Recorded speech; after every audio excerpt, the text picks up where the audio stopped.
Bismillahirrahmanirrahim. Alhamdulillah. Wassalatu wassalamu ala rasulillah. Wa alihi wa man walah. La volonté de Dieu se ferait toujours son chemin et personne ne peut l'arrêter.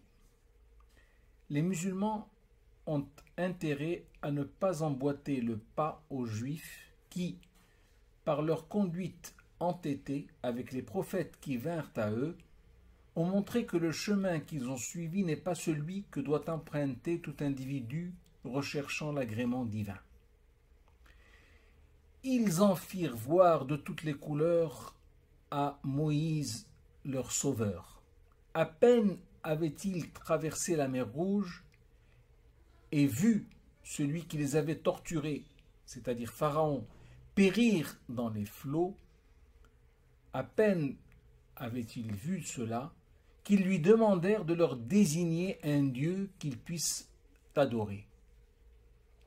Leur audace atteignit son apogée lorsqu'ils fabriquèrent le veau en or, mais aussi quand leur élite conditionna sa foi à la vue d'Allah et refusa d'exécuter les ordres divins. Leur impertinence n'eut de cesse de se confirmer à tel point que les prophètes qui suivirent Moïse en bavèrent sans réserve.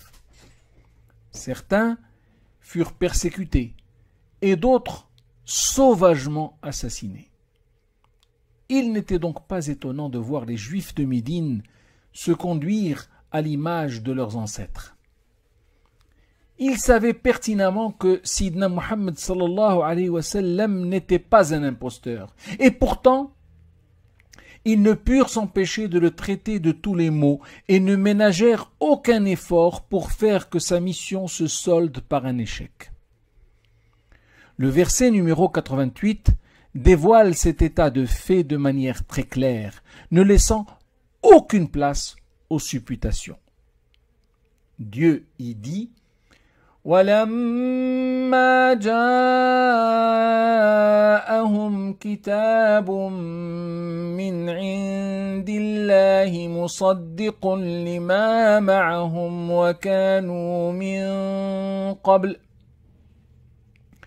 وَكَانُوا مِن قَبْلُ يَسْتَفْتِحُونَ عَلَى الَّذِينَ كَفَرُوا فَلَمَّا جَاءَهُم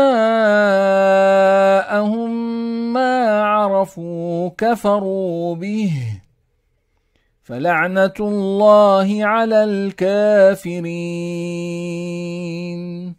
Ce qui signifie: et lorsque leur vint d'Allah un livre confirmant celui qu'ils détenaient déjà, alors qu'auparavant ils cherchaient la suprématie sur les mécréants, entendre par là les polythéistes médinois, lorsque donc leur vint cela même qu'ils reconnaissaient, ils refusèrent d'y croire.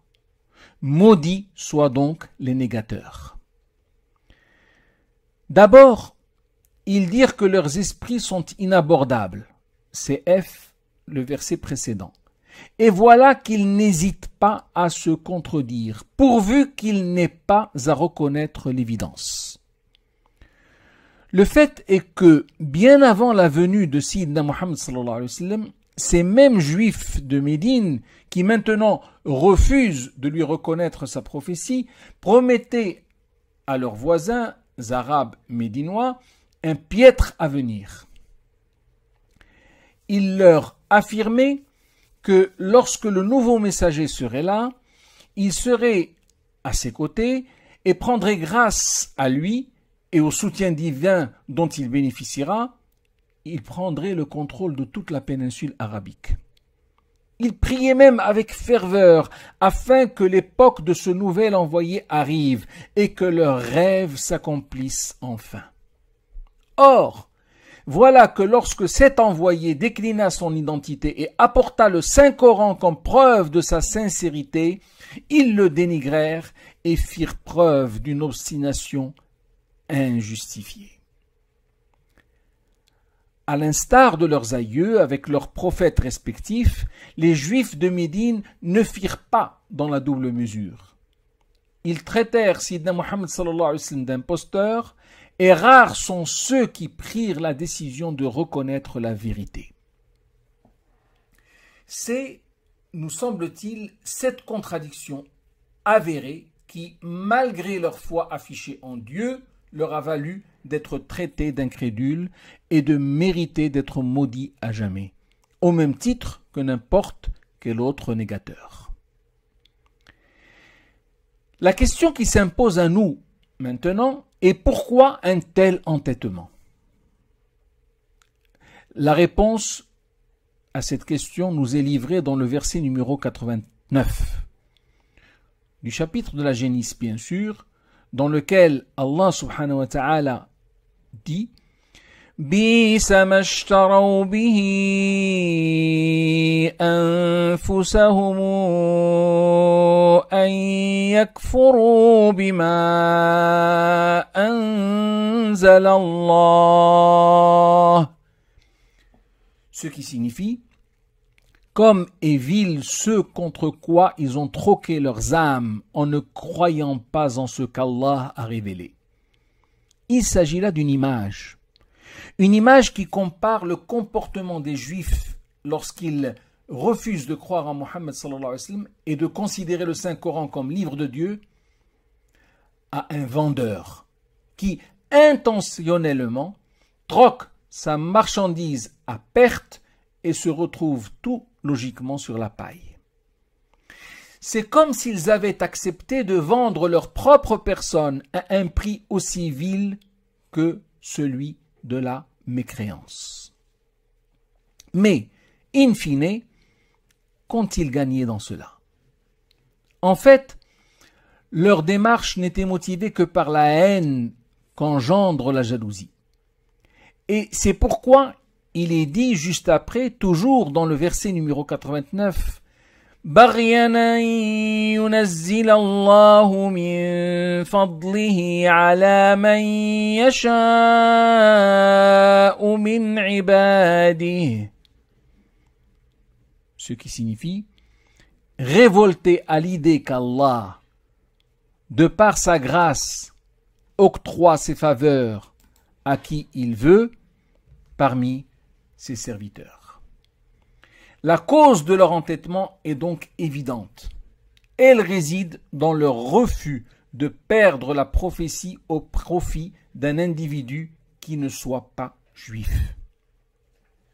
Or, justement, en agissant de la sorte, ils se mettent en conflit avec eux-mêmes, puisqu'avant Mohammed sallallahu alayhi wa sallam, ils eurent un comportement similaire, sinon pire, avec Jésus, alayhi salatu salam, qui pourtant était juif à part entière.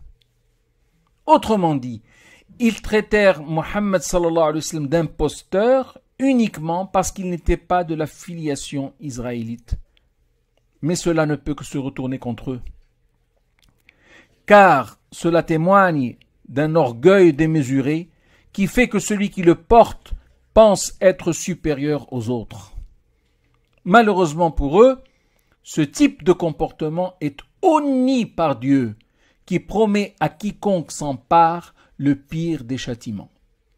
Dieu dit en fin de verset, numéro 89 toujours, فَبَاءُوا بِغَضَبٍ عَلَى غَضَبٍ وَلِلْكَافِرِينَ عَذَابٌ مُهِينٌ. Ce qui signifie, ils ont donc encouru colère sur colère. Certes, un châtiment avilissant attend les négateurs. D'une part, ils encoururent la colère de Dieu pour avoir tenté de falsifier la Torah en dissimulant les passages se rapportant à Sayyidina Muhammad sallallahu alayhi wa sallam, et d'autre part, la dite colère fut attisée par leur refus de suivre ce dernier, c'est-à-dire Sayyidina Muhammad, et de croire en lui. Que c'est bien dommage pour eux. Mais enfin, que Dieu nous garde tous et nous agrée. Wa sallallahu ala sayyidina Muhammadin wa ala alihi wa sahbihi ajma'in.